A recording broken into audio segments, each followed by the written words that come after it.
किसी भी व्यक्ति के लिए एक बहुत बड़ी क्षमता होती है। जब बहुत ज्यादा विपरीत परिस्थिति हो तब भी एक्टिव रहना, थककर हार न मानना, बैलेंस रहना, ये सारी चीजें योग के माध्यम से हमारे जीवन में स्थान प्राप्त करती हैं, हमारे जीवन को बदल देती हैं, ताकत देती हैं।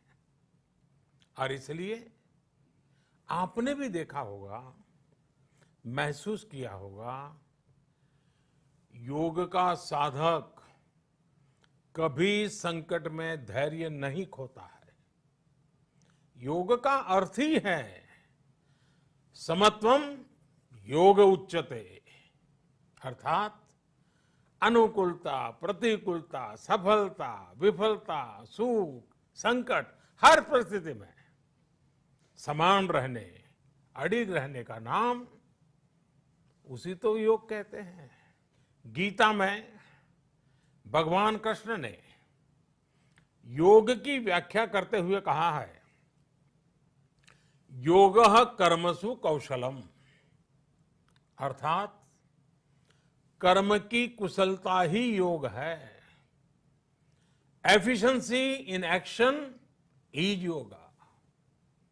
ये मंत्र सदा सर्वदा हमें सिखाता है कि योग के द्वारा जीवन में अधिक योग्य बनने की क्षमता पैदा होती है।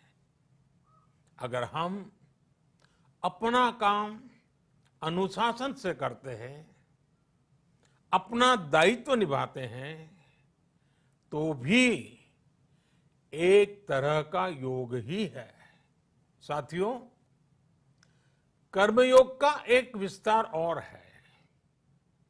हमारे यहां कहा गया है, युक्त आहार विहारस्य युक्त चेष्टस्य कर्मसु युक्त स्वप्नावबोधस्य योगो भवति दुखा, अर्थात सही खान पान, सही ढंग से खेलकूद, सोने जागने की सही आदतें और अपने काम, अपनी ड्यूटीज को सही ढंग से करना ही योग है।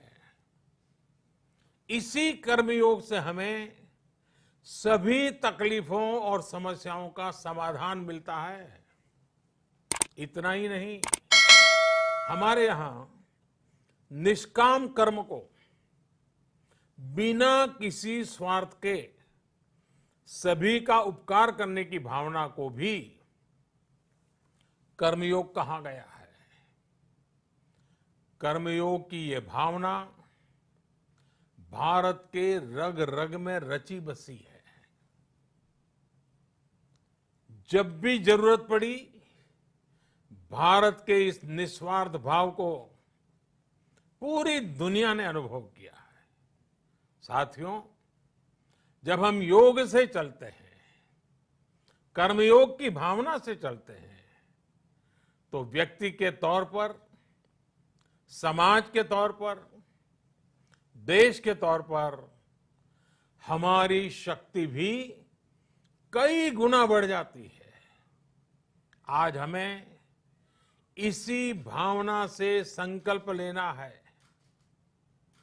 हम अपने स्वास्थ्य के लिए, अपनों के स्वास्थ्य के लिए हर संभव प्रयास करेंगे। एक सजग नागरिक के रूप में हम परिवार और समाज के रूप में एकजुट होकर आगे बढ़ेंगे। हम प्रयास करेंगे कि yoga at home and yoga with family को अपने जीवन का हिस्सा बनाएं। ये सिर्फ एक दिन के लिए नहीं होना चाहिए। और अगर हम ये करेंगे तो हम जरूर सफल होंगे, हम जरूर विजयी होंगे। इसी विश्वास के साथ आप सभी को फिर से अंतर्राष्ट्रीय योग दिवस की अनेक अनेक शुभकामनाएं। लोकाः समस्ता सुखिनो भवन्तु।